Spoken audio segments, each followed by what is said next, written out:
Every day, something dramatic happens in the Caribbean that affects our lives. We'll give you the details. We'll give you the facts on Caribbean Perspective with Eddie Frederick. Host Eddie Frederick. So glad you can join us. St. Lucia's Prime Minister appeals to the public to play a more responsible role to stem the tide of gun violence in St. Lucia. This story takes the lead in today's edition of Caribbean Perspective for Wednesday, 30th August 2023. Details after this important message. The hurricane season is now upon us, so we as Caribbean people need to remember to think safety and be prepared. Avoid venturing outside during a storm or hurricane, especially if there are strong winds. Rooftops and other debris are often blown about and can cause great damage.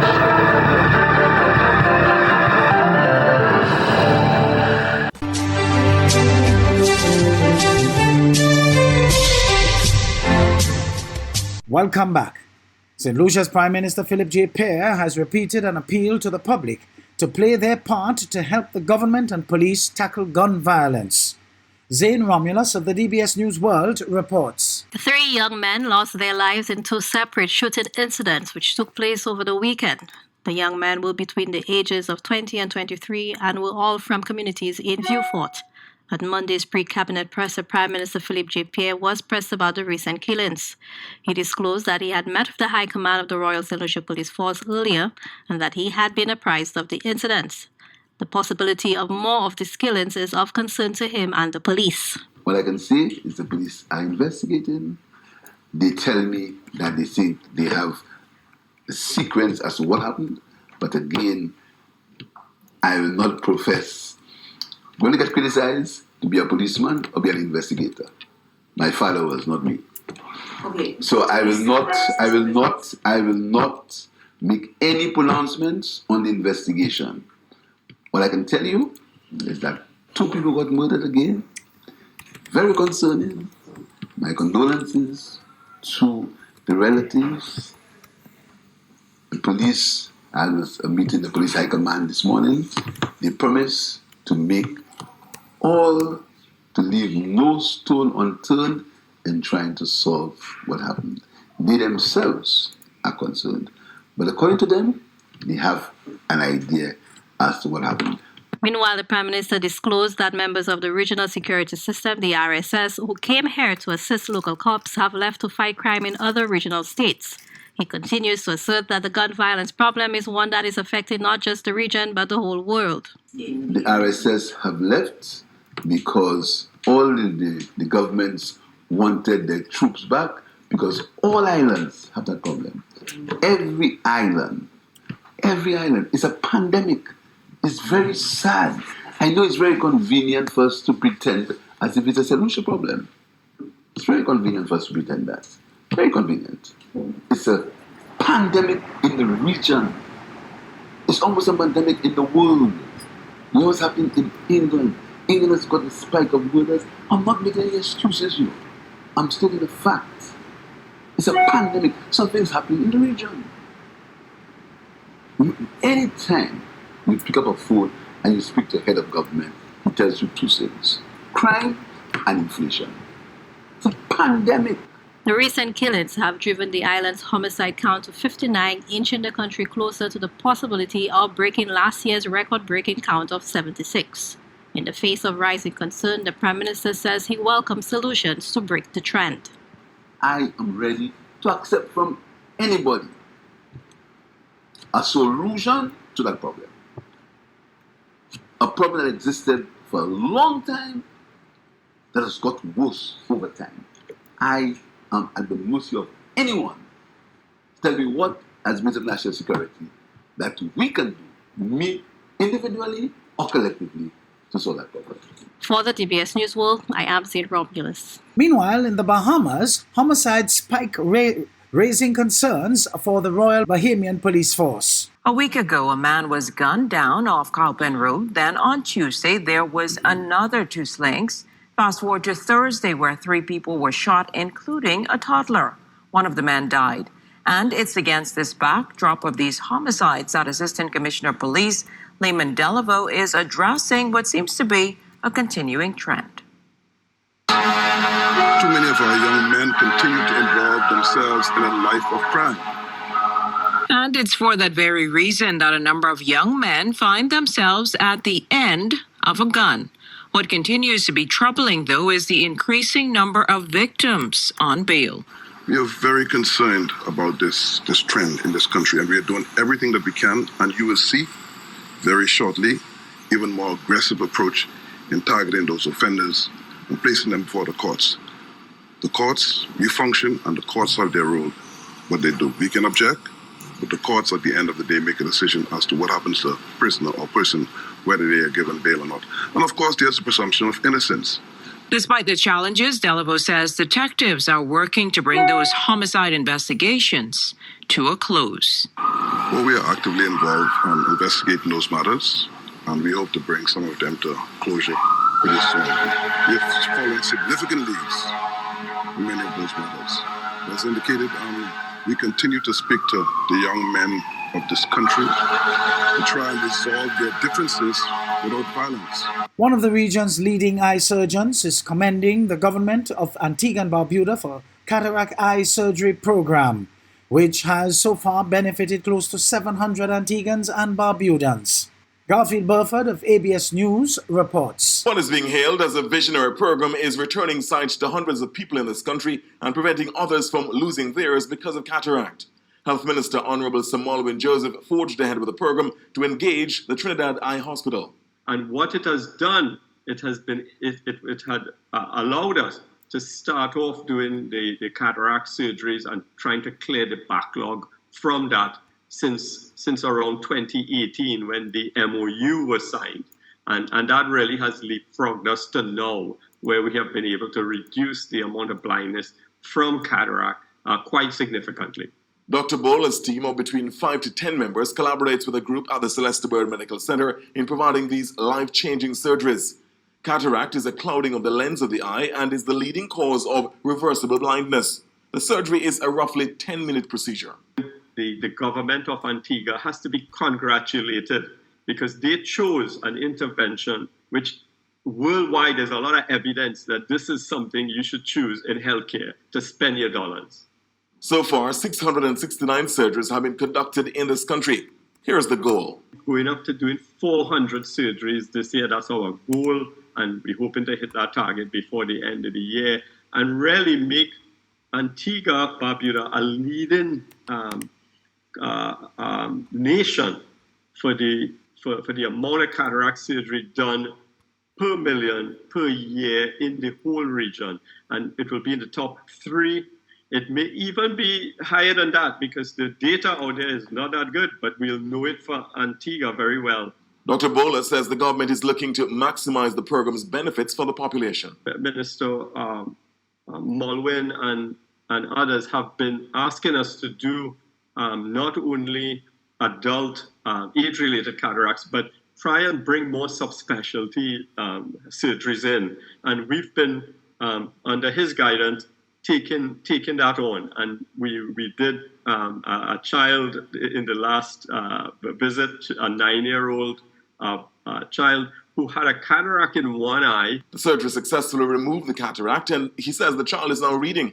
He speaks about his and his team's joy in being able to reverse this cause of vision loss. For us to be able to use technology, which was developed really only recently, 60 years ago, and have the opportunity to be able to give sight to the blind really makes us feel a tremendous sense of satisfaction.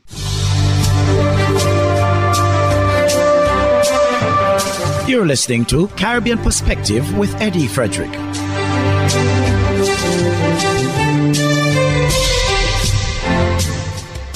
Tributes continue to pour in after the passing of Denise Plummer, a cultural icon of Trinidad and Tobago. More in this TTT Comprehensive News Report. Describing her as an important cultural giant, Minister Mitchell offered his ministry's deepest condolences, noting the versatility of her music career, which has spanned pop music, calypso, and gospel.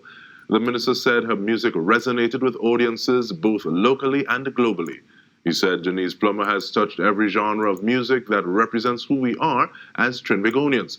Her journey as a singer and her legacy as a performer are punctuated with lessons in perseverance and dedication for us to follow. He said her work exemplified how the power of music could affect positive change, and we will forever be grateful for the joy her music and life brought to our hearts. No stranger to local television, from 12 and Under and Scouting for Talent to taking center stage at the Dimanche Gras, a turning point in Denise Plummer's career is her collaboration with renowned pan arranger Dr. Len Bugsy Sharp. Reflecting on her life on social media, Dr. Sharp recalled his decision to ask Denise to sing a Phase 2 Pan Groove's 1986 Panorama tune, Pan Rising.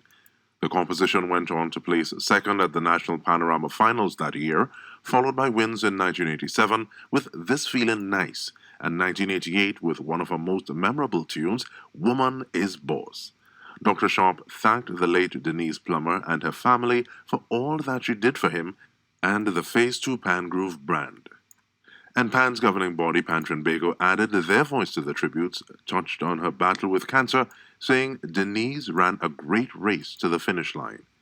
Describing her as an important cultural giant, Minister of Tourism, Culture and the Arts Randall Mitchell offered his ministry's deepest condolences.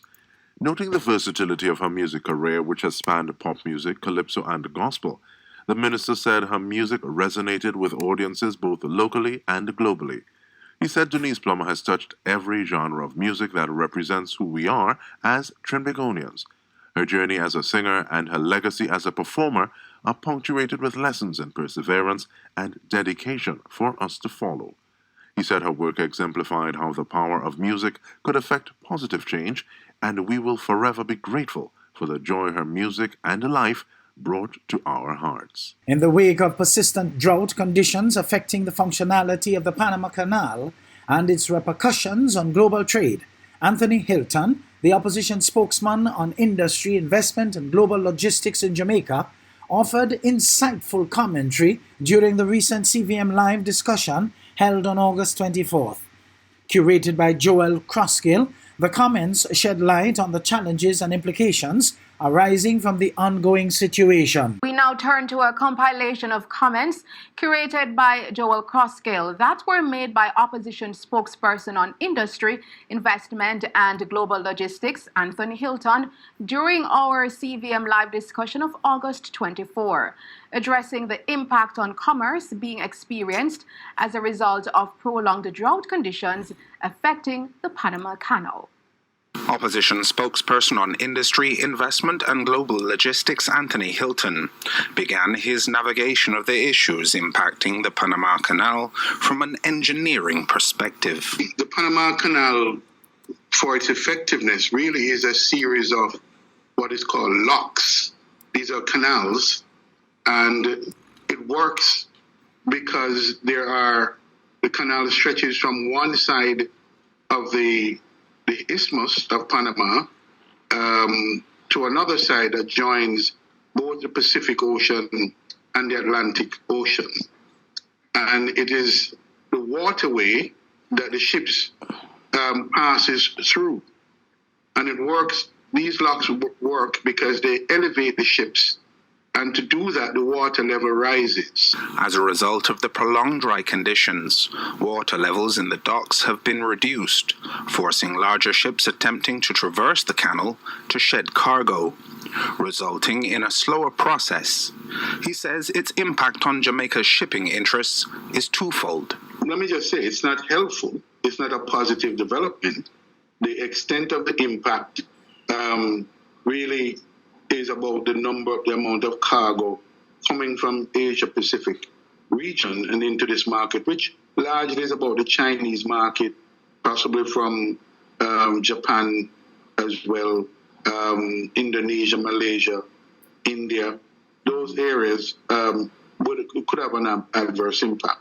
The Port of Kingston is a transshipment port, and the operators makes its money from the movements in and out of the Port of Kingston, both to drop off containers to be stored for onward movement elsewhere, and also the pickup of those containers by other vessels. Now, if the picking up or dropping off process involves ships coming through the Panama Canal, that process itself would be slowed. The former Minister of Foreign Affairs and attorney at law suggests the difficulties facing the canal are a sobering reminder of the impact climate change can have on global commerce. It causes all of us to focus on this climate change and what is happening with our climate. Because it's not just water it may be water for the Panama Canal, no. But if you look at fire in Europe and in the US, that is having impacts on production and disrupting the flow of commerce and businesses. So the whole matter, this just refocuses our attention.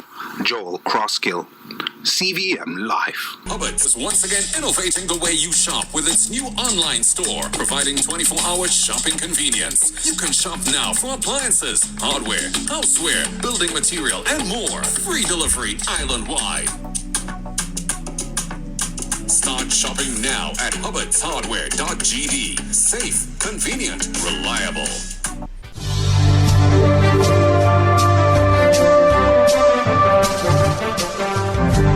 I am Eddie Frederick. This has been Caribbean Perspective, a whole new approach to highlighting developments in the Caribbean. In the meantime, please continue to log on to CaribbeanPerspective.com for more daily news and more.